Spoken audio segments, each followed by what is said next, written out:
Señor y Padre eterno, te damos muchas gracias porque nos das la bendición, Padre, de poder estar reunidos como hijos tuyos y, Señor, el deseo de poder leer, Señor, lo que está escrito en tu santa palabra, Señor. Y, Padre, encomendamos este tiempo en tus manos para que, Señor, lo que vamos a leer y lo que vamos a meditar, Señor, sea un mensaje que tengas preparado y que quieras, Señor, que escuchemos y que meditemos, Señor. Así que, Padre, permite que las distracciones queden a un lado, Señor, y también, Padre, que nuestros oídos, nuestro corazón esté abierto y atento, Señor, a tu palabra, Señor. Así que encomendamos este tiempo en tus manos, Padre, en el nombre del Señor Jesús. Amén. Okay, a ver.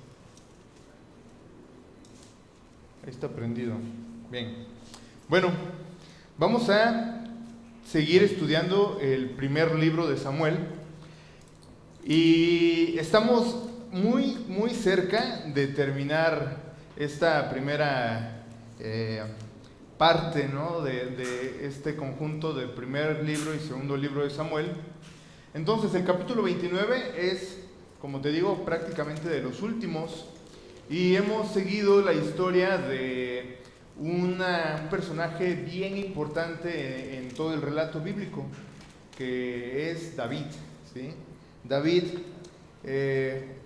pues citado, ¿no? También en muchas ocasiones, y también más adelante vemos cómo, y de hecho hemos visto, ¿no? Cómo en David podemos ver también varias figuras, ¿no? Del Señor Jesús, pero eso no significa que David lo podamos poner al mismo nivel que Jesús, ¿no? Sino que hemos visto que realmente David, aunque en algunos momentos forma o se usa como una figura del Señor Jesús, en realidad es por pura gracia de Dios, ¿no? Que Él así lo permitió que fuera con David. Porque hemos visto que David ha cometido cosas, cuestionables, ¿no? Pero pues es igual que tú y que yo, ¿no? O sea, hemos hecho cosas que son muy cuestionables y es parte de la gracia de Dios. Así que este capítulo 29 es una transición, bueno, es un relato también, ¿no? De más sucesos en la vida de David. Y muchos de estos sucesos son consecuencias de decisiones que David en algún momento tomó y que sigue tomando en el relato que vamos a leer ahorita en el capítulo 29. Y es que a veces las decisiones que tomamos en la vida diaria realmente no las meditamos ni las pensamos mucho. De hecho, se estima que una persona común, corriente, como tú y como yo, hacemos al menos 33,000 decisiones en un día. Algunos más, otros menos, pero el promedio dice que son de 33,000 a 35,000 decisiones en un solo día. Y el 98, 99% de esas decisiones están en el subconsciente. Es decir, decisiones que no piensas, decisiones que simplemente tu subconsciente lo hace porque así ha aprendido, porque así lo ha decidido. Y entre el 1 o 2% de esas 33,000 decisiones que haces en el día, las haces con un poco de conciencia, ¿no? O sea, todas estas decisiones implica, a ver, ¿en qué momento respiro? ¿No? Porque no piensas el respirar, es una decisión que tu subconsciente hace para mantenerte con vida. No, hay otras que sí pensamos, ¿no? Por ejemplo, ves una luz roja y decides, me detengo, bueno, una luz ámbar, ¿no? Y dices, me detengo o le acelero, ¿no? Entonces, una fracción de segundo, pero ya dedicaste un poco de tu raciocinio para tomar esa decisión. Entonces, se estima que tomamos entre 33,000 y 35,000 decisiones al día, pero muy pocas de esas, y algunos dirían, hay gente que a lo mejor ni el 1% las piensa, ¿no? A lo mejor es un poco menos, pero a lo que quiero llegar con este punto es que día con día tomamos decisiones, por decirlo de algún sentido, decisiones grandes y decisiones pequeñas, pero ninguno de los que estamos aquí no estamos exentos de estar tomando decisiones día con día. Y las decisiones que ha tomado David últimamente, pues también a lo mejor pareciera que es de ese 98%, ¿no? O no lo sé. No tenemos tanto relato bíblico como para saber algunas cosas, pero hemos visto que sin duda en la vida de David y en los últimos capítulos que hemos leído, pues no vemos realmente el hombre conforme al corazón de Dios que muchas veces citamos, ¿no?, acerca de David. Sin embargo, todo esto que David está viviendo, vamos a ver que sigue siendo, vamos a mejor a irnos ya al relato bíblico. Entonces, abre tu Biblia en el primer libro de Samuel.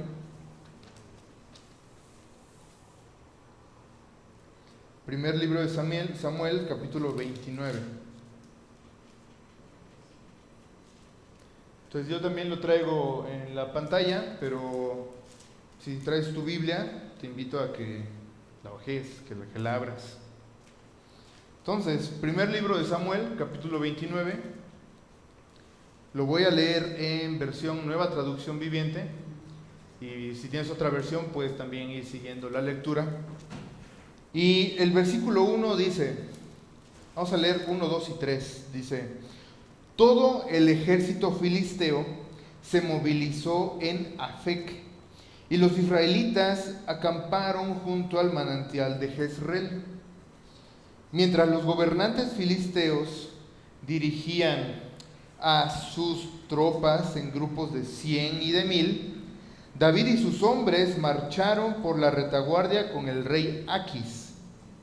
Pero los comandantes filisteos reclamaron: ¿qué hacen aquí estos hebreos?, le dijeron. Y Aquis les dijo: este es David, el siervo de Saúl, rey de Israel. Él ha estado conmigo por años y no he encontrado en él ninguna falta, desde que llegó hasta el día de hoy. Entonces, vamos a ver 3 puntos principales en esta lectura. Y el primer punto que quiero resaltar es que tus decisiones tienen consecuencias que van más allá de lo que puedes ver o imaginar, ¿sí? Porque estoy seguro que todos aquí, en algún momento hemos estado en una situación y decimos: ¿cómo es que llegué hasta acá?, ¿no? ¿Cómo es que esto se salió de control? ¿Cómo es que no vi esto llegar? ¿Sí? Pero muchas veces las situaciones son consecuencias de las decisiones que nosotros hemos tomado, ¿sí? Porque aquí David está bajo el mando de un rey filisteo, ¿sí? Acuérdate, los filisteos eran el enemigo por excelencia en estos tiempos de Israel. Cada tantos entraban en batalla y peleaban y se mataban, y había un momento en que alguien vencía, ¿no? Pero pasaban unos años, el resentimiento, los celos, el enojo, muchas razones, volvían a juntarse, volvían a pelear, y era un ciclo vicioso este tema de las batallas con los filisteos. También acuérdate, para entender más esto que acabamos de leer, que los filisteos no era un solo reino, no era un solo rey el que gobernaba a los filisteos. Había al menos 5 pueblos que se consideraban filisteos, y uno de ellos era el pueblo de Gat, que es donde era rey Aquis, que era donde había estado pasando un tiempo el rey, David. Entonces, ¿qué pasó? Los filisteos volvieron a juntarse, los 5 reinos de los filisteos volvieron a juntarse para ir a pelear contra Saúl y contra el reino de Israel, y pues llegaron a algún lugar todos, ¿no?, para ya planear, para avanzar, para invadir Israel. Entonces imagínate, estaban los 5 reyes de Filistea, y pues empiezan a pasar lista, a pasar revista, ¿no?, como dice la lectura, de hombres de 100 y grupos de 100 y grupos de 1000, ¿no? Entonces estaban pasando la lista y de repente los reyes de Filistea ven a alguien que estoy seguro que era imposible olvidar. Porque años antes ese hombre, era un niño prácticamente, había matado con una piedra al gigante de los filisteos. ¿Sí? Entonces, no me imagino la sorpresa de estos reyes, ¿no? O sea, preparándose para ir a invadir a Saúl y al reino de Israel, pasando lista de la fuerza para saber con cuántos hombres contaban, para planear cómo iban a atacar a Israel. Y cuando llega el último grupo, ahí está David, ¿no? O sea, y nota el impacto en ellos, ¿no? Dice el versículo 2: mientras los gobernantes filisteos dirigían a sus tropas en grupos de 100 y de 1000, David y sus hombres marcharon por la retaguardia con el rey Aquis. O sea, se entiende que era el último grupo que venía en esa campaña de guerra. Y dice, pero los comandantes filisteos reclamaron, ¿qué hace aquí este hebreo? Y Aquis les dijo, este es David, ¿no? Como así cualquier cosa, ¿no? Él dice, él era el siervo de Saúl, pero lleva años ya bajo mi dominio. ¿Y qué más dice? Y no he encontrado en él ninguna falta desde que llegó hasta el día de hoy. Entonces, volviendo al punto, nuestras decisiones tienen consecuencias que van más allá de lo que podemos ver o de lo que podemos imaginar. Porque cuando David es perseguido por Saúl, en el capítulo 27, y Saúl se rinde porque no puede darle muerte a David, en el capítulo 27, a inicios del capítulo 27, el relato dice, pero David seguía pensando, algún día Saúl me va a atrapar. Lo mejor que puedo hacer es escapar y vivir entre los filisteos. Entonces Saúl dejará de buscarme en el territorio israelita y por fin estaré a salvo. Entonces, una decisión pequeña de de David para esconderse del rey Saúl, lo lleva a conocer al rey Aquis de los filisteos, y no solo conocerlo, sino que entre el capítulo 27 y el capítulo 29 hemos visto que David, aparte de tomar la mala decisión de ir a esconderse en el reino de los filisteos, no solamente deja de confiar en la soberanía de Dios y en la providencia de Dios, que ya lo había salvado del rey Saúl, sino que aparte de eso, continuamente le miente al rey Aquis, porque Saúl se le asigna una ciudad que se llamaba Siclag, y el rey Aquis confiaba en que ahora David, como estaba en desacuerdo con Saúl, David le decía a Aquis que él iba y saqueaba pueblos de Israel, poblaciones, aldeas en el reino de Israel. Pero el relato bíblico dice que en realidad David y sus hombres estaban saqueando otros pueblos. Ahí se nos nombra entre el capítulo 27 y el capítulo 28. Y él llegaba con Aquis, ¿no? Con los botines de guerra. Le decía, aquí está Aquis, ¿no? Mira, son botines que te traemos como tributo de saquear Israel, ¿no? Y entonces David, malas decisiones una tras otra. Y eso, no solo, no sé qué pensaba David, si a lo mejor iba a poder estar en paz mientras Saúl moría, o que a lo mejor, no sé, no nos dice el relato bíblico qué pasaba por los pensamientos de David, pero evidentemente las decisiones que David había tomado no eran buenas, pero no creo que se haya imaginado que en algún momento iba a ser convocado por los filisteos para pelear contra el pueblo de Dios, cuando él ya sabía que él había sido ungido por Samuel. Samuel ya había muerto a este punto, y eso lo vimos la semana pasada, pero la gravedad de las malas decisiones que tomó David por no hacer lo que él sabía que era correcto, lo llevan a una situación, a una encrucijada en la que él ahora está en las filas del ejército filisteo, a pocos kilómetros de donde Saúl se está juntando con sus ejércitos, con sus tropas. El relato bíblico nos dice que los filisteos se estaban juntando en un lugar que se llamaba Afec, y el pueblo de Israel, las tropas del pueblo de Israel se estaban juntando en un valle que se llama Jezreel. Se estima, no se sabe el lugar exacto de Afec, pero los estudios arqueológicos más recientes indican que la distancia entre Afec y Jezreel puede ser aproximadamente de unos 40 kilómetros. Es decir, como de aquí al aeropuerto, más o menos, ¿no? De aquí al aeropuerto son como 30, 35 kilómetros, poquito más de allá del aeropuerto. O sea, estaban muy cerca uno de otro. Los filisteos ya estaban incursionando, invadiendo el pueblo de Israel, y David estaba ahí, o sea, en las filas. Acuérdate que en el capítulo 28 Aquis le dice a David: ahora tú vas a ser mi guardia personal, tú vas a dirigir la guardia real y en ti voy a confiar, le decía Aquis. Entonces, regresando otra vez al punto, las decisiones que hemos visto que ha tomado David lo llevan a...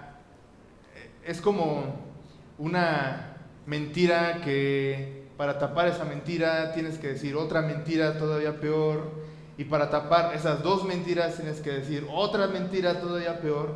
Pero la situación de David era tan delicada, pensando que el ungido del Señor estaba participando en las tropas que estaban invadiendo el pueblo de Dios. Yo creo que obviamente no era algo que a lo mejor David hubiera buscado, pero era la consecuencia de las malas decisiones que él ha ido acumulando en estos últimos versículos. Y creo que eso nos hace pensar que de esas 33,000 decisiones que tomamos al día, digo, algunas son insignificantes, ¿no? Pero debemos ser muy conscientes de que nuestro subconsciente a veces, pues, no es de fiar. Porque cuántas veces por tomar una decisión apresurada, o cuántas veces por tomar una decisión que no le damos mucha importancia, nos termina llevando a situaciones, a problemas que fácilmente pudiéramos haber evitado si tan solo hubiéramos puesto un poco de atención en las cosas que decimos, en las cosas que hacemos, en las cosas que pensamos, ¿no? Luego, a lo mejor, contestamos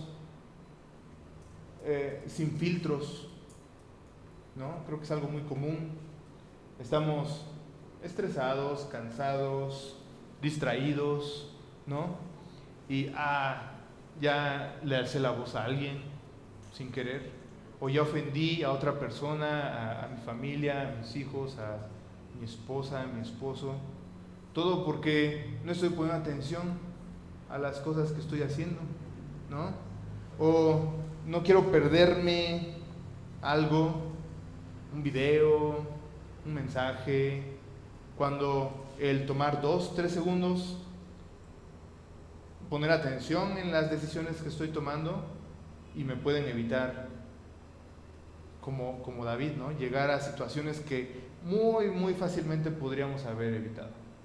Bueno, vamos a continuar con la lectura. Versículo 4 dice, versículo 4, se me perdió. 3, bueno, aquí lo tengo. Pero los comandantes filisteos se enojaron. Envíalo de vuelta a la ciudad que le diste, le exigieron a Aquis. No puede ir con nosotros a la batalla. ¿Qué pasa, dice, y si se vuelve contra nosotros durante la batalla y se convierte en nuestro adversario? ¿Qué mejor manera de reconciliarse con su amo que entregándole nuestras cabezas? ¿No? Digo, el rey Aquis como que también no estaba poniendo mucha atención a lo que estaba haciendo, porque estaba poniendo de guardia real al que había matado al máximo guerrero justo del pueblo que él era rey, de Gat, porque Goliat era del pueblo de Gat. Pero bueno, eso a Aquis también se le olvidó, ¿no? Y versículo 5, siguen diciendo los comandantes de los filisteos: ¿no es este el mismo David por quien las mujeres de Israel cantan en sus danzas: Saúl mató a sus miles y David a sus 10,000? Acuérdate cuando Saúl le pide, era una petición muy rara para que se casara con Mical, su hija. ¿Alguien se acuerda qué le pidió Saúl a David? ¿Cuántos? 100 prepucios de filisteos. ¿Y qué hizo David? Le llevó 200, ¿no? O sea, como que Aquis tampoco era bueno tomando decisiones, ¿no? Y versículo 6 dice: así que Aquis, yo creo que era una cosa de 4 contra 1, ¿no? De los 5 reinos de los filisteos. Los 4, no nos dice si eran los 4, pero seguramente eran los 4 otros reyes de filisteos diciéndole a Aquis, y Aquis diciendo: no, pero David sí me ayuda y no sé qué. Pues Aquis no tuvo de otra, ¿no? Versículo 6: así que Aquis finalmente mandó traer a David y le dijo: juro por el Señor que has sido un aliado confiable.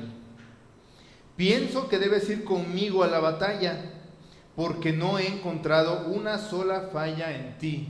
Pobre Aquis, ¿no? Porque había sido completamente engañado por David. Aquis pensando que David había estado invadiendo, saqueando, atacando pueblos de israelitas, y David había estado haciendo lo mismo, pero con pueblos de otros que vivían en esa zona. Pero David era muy inteligente, porque dice que no dejaba a nadie con vida, no fuera que alguien de ese pueblo fuera con Aquis y Aquis supiera que no estaba atacando los pueblos de Israel. Dice: porque no he encontrado una sola falla en ti desde que llegaste hasta el día de hoy. Pero los demás gobernantes filisteos no quieren ni oír hablar del tema. Es decir, para ellos no había razón lógica, sensata, para que dijéramos que para David era como un deporte matar filisteos, ¿no? Había matado al gigante de Goliat, había participado en infinidad de batallas contra los filisteos y siempre había salido avante, campeón, ganador de las batallas, ¿no? Y pobre Aquis, ¿no? Él pensaba que estaba de su lado. Pero bueno, y los reyes, dice, los demás gobernantes filisteos no quieren ni oír hablar del tema. Por favor, dice, no los inquietes, y regresa sin llamar la atención. Y David, versículo 8, dice, le pregunta a Aquis: pero ¿qué he hecho para que me corran así de las tropas? ¿Qué he hecho para merecer que me regresen a mi pueblo, a mi casa? Dice: ¿qué he hecho para merecer esto?, preguntó David. ¿Qué ha encontrado en su siervo para que no pueda ir y pelear contra los enemigos de mi señor el rey? ¿Sí? Y eso nos lleva a pensar en otro punto. Nuestras decisiones se basan en aquello que nos motiva. Entonces la pregunta es: ¿qué cosas nos motivan? ¿Qué cosas nos mueven? Porque puede haber cosas en nuestra vida que son motivantes y que pueden ser cosas buenas ante los ojos de los hombres, de las personas, ¿no? O sea, hay razones por las que vamos a trabajar, hay razones por las que nos esforzamos, hay causas, motivaciones en nuestra vida que nos llevan a cuidar lo que hacemos, ¿no? Digo, la mayoría de los casos hay quien no vive así, ¿no? Pero en una persona adulta con un poco de sentido común, pues hay cosas aparentemente buenas que nos motivan a tomar ciertas decisiones, ¿no?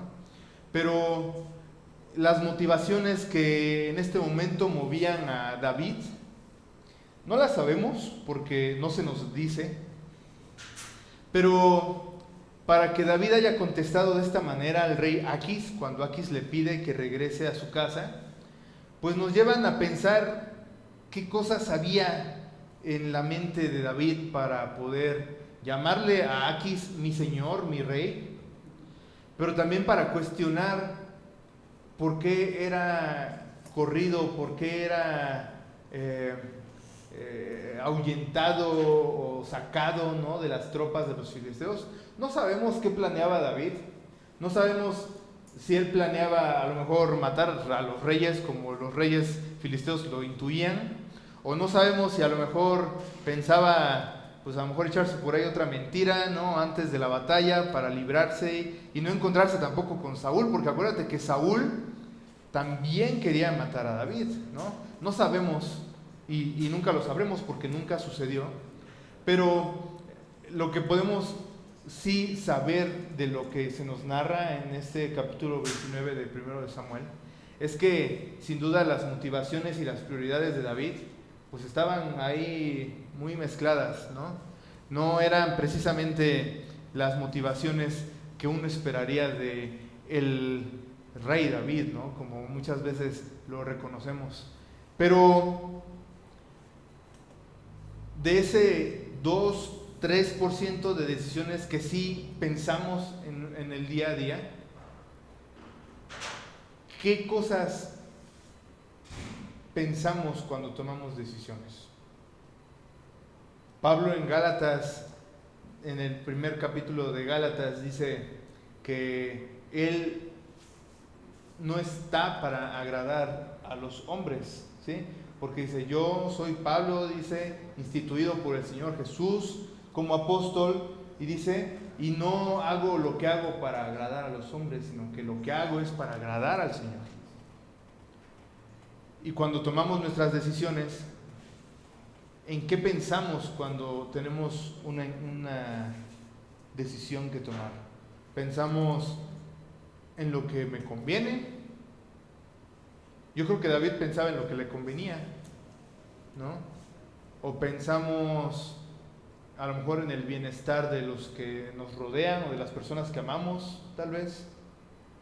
O pensamos en quizá obtener un beneficio de cada situación con la que nos encontramos, a pesar de que pasemos por encima de alguien, o a pesar de que manipulemos información, situaciones. O pensamos en lo que le agrada al Señor, o pensamos en que el Señor está con nosotros y que nuestra tarea es, como dice en el Nuevo Testamento, que hemos sido creados para buenas obras, para que andemos en ellas. Hay muchas cosas que pueden mandar en nuestro corazón, pero sin duda lo que podemos aprender de David es que, como dice en Proverbios 14:12, dice, hay camino que al hombre le parece derecho, es un proverbio muy conocido, dice, pero su fin es camino de muerte.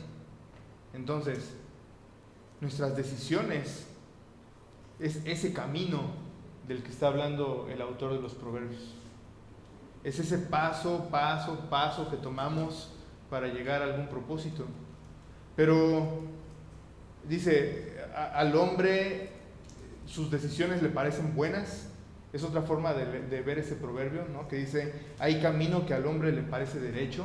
Hay decisiones que creemos que son las correctas, pero aguas, dice, porque su fin es camino de muerte. Y también el Señor Jesús decía, ¿no?, que de lo que hay en nuestro corazón es de lo que vamos a hablar, ¿sí? Entonces, como hijos de Dios, como creyentes, como personas redimidas por la sangre del Señor Jesús, creo que es evidente cuál es la forma correcta de tomar decisiones. Que a lo mejor hay 32.999 decisiones que tomamos de manera inconsciente, porque son decisiones banales, ¿no? Son decisiones que son sin importancia, pero hay decisiones que también tienen un impacto, como lo vimos en el primer punto, ¿no? Que van más allá de lo que pensamos, más allá de lo que vemos. Y bueno, para terminar el capítulo 29, en el versículo 9, dice: pero Aquis insistió, pobre Aquis, él no podía dejar que David fuera a la batalla porque ya tenía la sentencia de los otros reyes filisteos. Y dice Aquis: en lo que a mí respecta, eres tan perfecto como un ángel de Dios. Qué curiosa forma, ¿no?, de hablar de Aquis. Pero los comandantes filisteos tienen miedo e insisten en que no los acompañen en la batalla. Ahora levántate temprano en la mañana y vete con tus hombres en cuanto amanezca. Entonces David y sus hombres regresaron a la tierra de los filisteos, mientras que el ejército filisteo avanzó hasta Jezreel. Y aquí es donde vemos las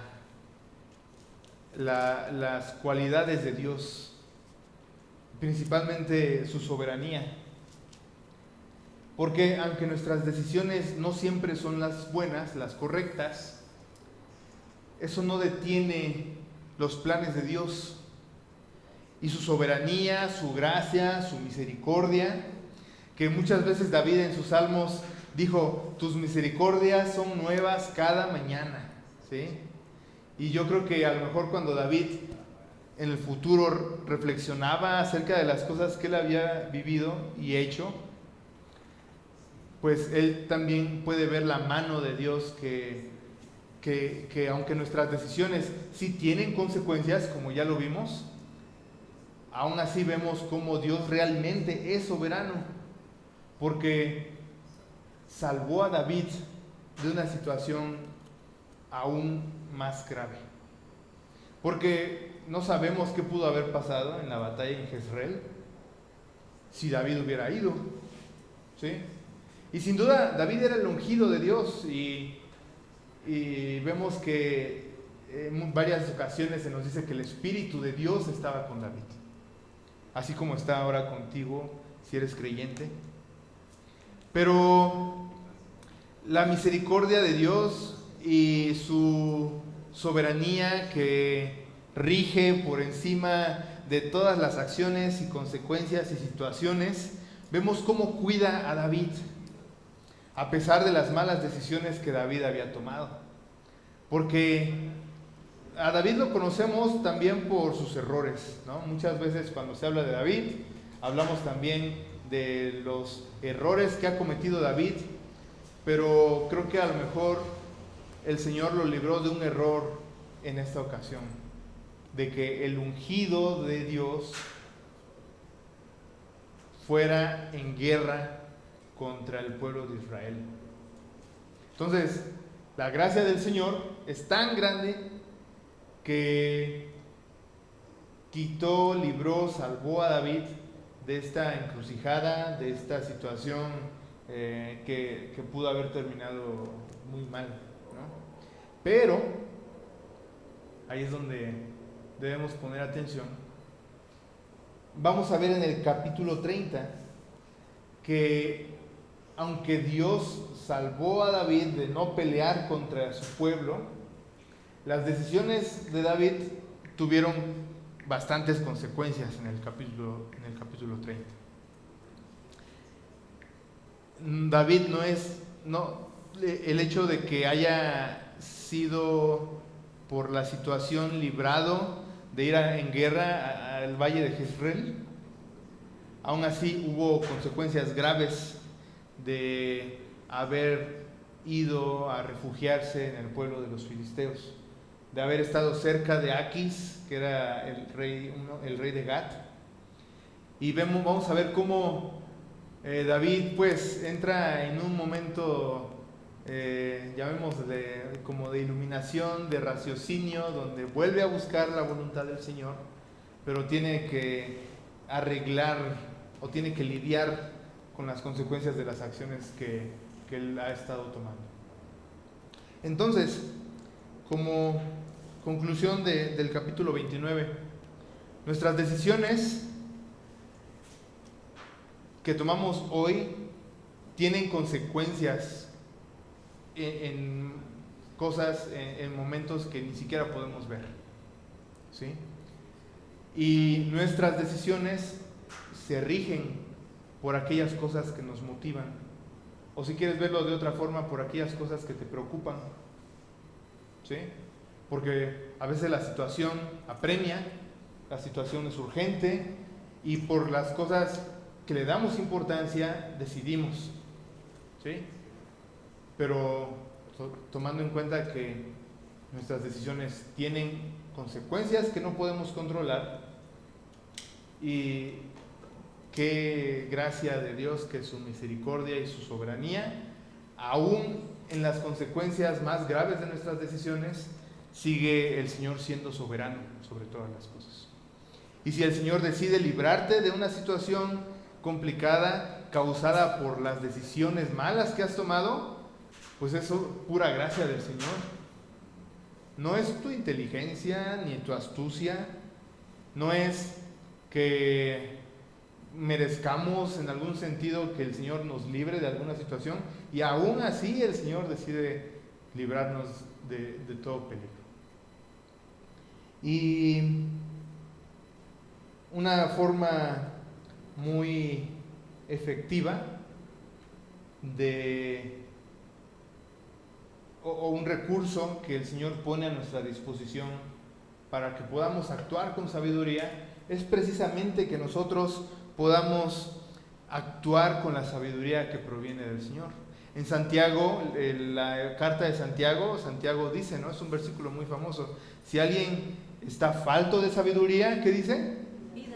Pídala a Dios. ¿Y qué dice Santiago? El cual que abundantemente, ¿sí? Sin reproche, ¿sí? La gracia del Señor es tan grande que nos da sabiduría, nos da astucia para poder tomar decisiones, para actuar con sabiduría divina que proviene del Señor. También en Proverbios capítulo 3, versículos 5 y 6, dice: confía en el Señor con todo tu corazón y no dependas de tu propio entendimiento. Busca su voluntad en todo lo que hagas y Él te mostrará cuál camino tomar. Proverbios 3, 5 y 6. Vamos a orar. Padre eterno, te damos gracias, Señor.